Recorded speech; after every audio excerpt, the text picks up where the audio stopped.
السلام عليكم ورحمة الله وبركاته. في الفيديو ده ان شاء الله هشرح لكم ازاي نعمل بلانر يومي اللي بنكتب فيه اهدافنا اليومية. وان شاء الله هيكون سهل عليكم. هنحتاج عشان نصمم التصميم ده تطبيق كانفا وباليت الوان. هندخل على تطبيق كانفا وبعدين هنختار A4 ورقة A4 عشان نصمم عليها. في تصاميم كتيرة ممكن تختاروا منها، بس احنا برضو هنعمل التصميم من الاول. بعد ما بتحمل الصورة بس بتك عليها عشان اغير الباك جراوند بتاعت الصورة اللي هي الخلفية اللي من تحت. بكتب اسم اللون اللي من الباليت، بعدين بدوس اوكي.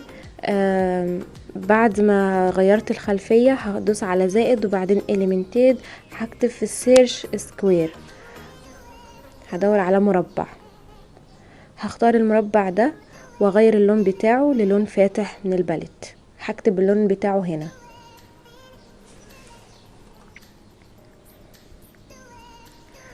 بعدين بعد ما غيرت اللون بتاعه هكبر المربع بشكل مناسب.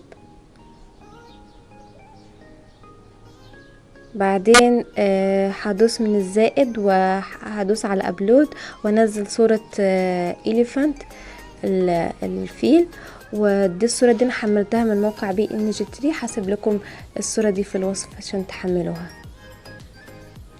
بعدين هدوس على التكست، هدوس على اد هيدنج وهحط فيها بقى اقتباس. انا هكتب اليوم هو فرصتك لبناء الغد الذي تريده. هعمل لها كوبي وبس وادوس هنا بقى، ادوس عليها وادوس بيست. بعدين هصغرها واحاول اشدها من على الجنب واغير اللون بتاعها.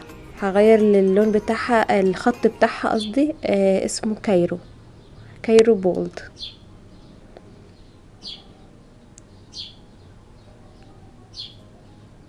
اختار الخط اللي هو هيكون شكله احلى، ما يكونش كبير قوي. وبعدين اصغر الاقتباس واحطه من فوق. بعدين من الزائد هكتب برضو تكست، هكتب التاريخ واغير اللون بتاعه برضو، هخليه برضو كايرو بولد واحطه جنب الفيل واصغره شوية كمان.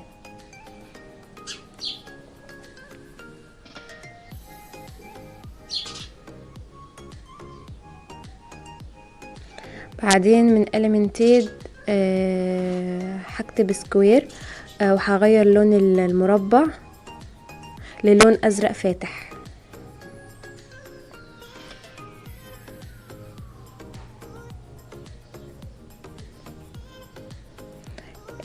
هصغر المربع واخليه شكل مستطيل، واحطه عشان دي هكتب عليها الاهداف اليومية واصغره شوية.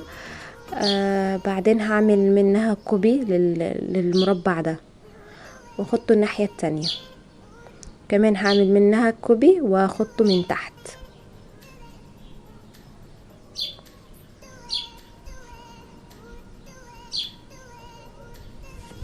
بعدين هختار من اليمنتيد، هدور على مربع، بس المربع ده بيكون يعني بس هو يعني مفهوش من جوه، بس زي ما انتوا شايفينه المربع ده، واصغره واحاول اظبطه على قد المربع اللي هي اللي من فوق. بعدين هكتب في التكست بقى، هكتب المهام اليومية، مهام اليوم، واغير اللون بتاعها الكايرو بولد.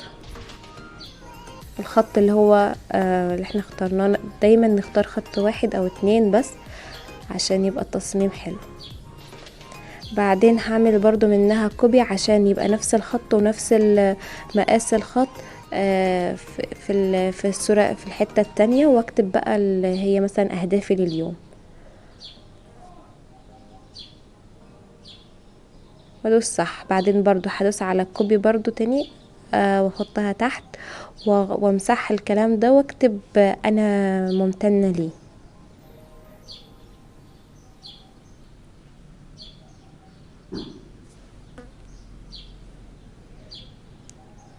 بس كده. بعدين من الزائد هدوس على اليمنتيد، هكتب في السيرش هارت، يعني هدور على قلب شكله مناسب، اللي هي نحطها كده زي التودو ليست اللي هي بنعمل عليها الصح، بس انا اخترت شكل قلب هيبقى منظر جديد وشكله حلو. هصغر القلب ده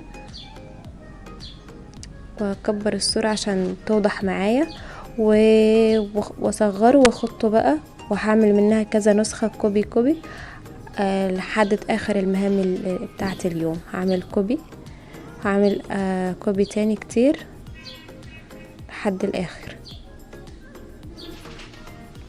بس كده. بعدين برضو من الاليمنتيد هدور على اللاينز، هدور على النقاط اللي جنب بعض اللي هي بنكتب عليها، هختار دي وبعدين هصغرها. هنا في اختيارات ان انا الخطوط دي اصغرها، اخليها صغيرة متوسطة، فانتوا شوفوا هتبقى ازاي حلوة معاكم وانتوا اعملوا.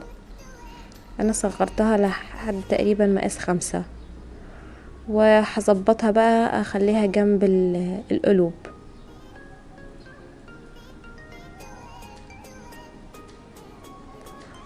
بعدين بعد ما ظبطتها هعمل منها كوبي، واحط بقى في جنب كل القلوب اللي انا حطيتهم.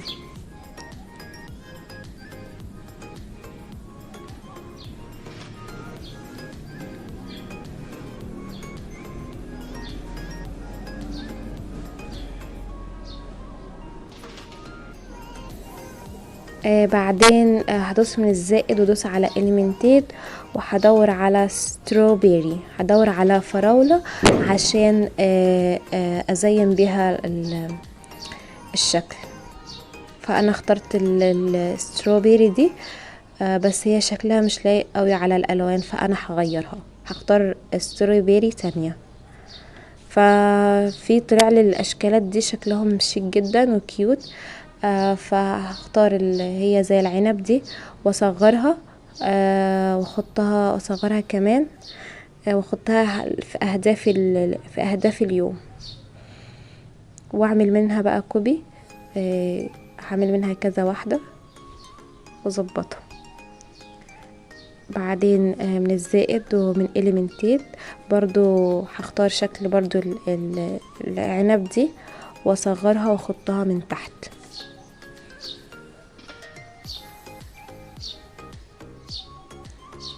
بعدين برضو من الزائد ومن الاليمنتيد هدور على كلاود اللي هي السحابة، هدور على واحدة تكون شكلها حلو، هي دي عجبتني جدا فهختارها واصغرها واحطها من فوق.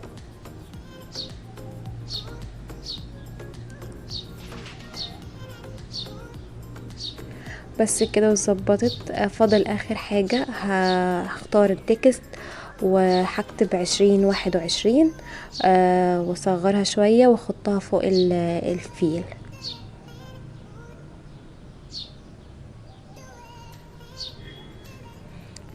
هصغر الخط شوية واحطه كده واظبط مكانه.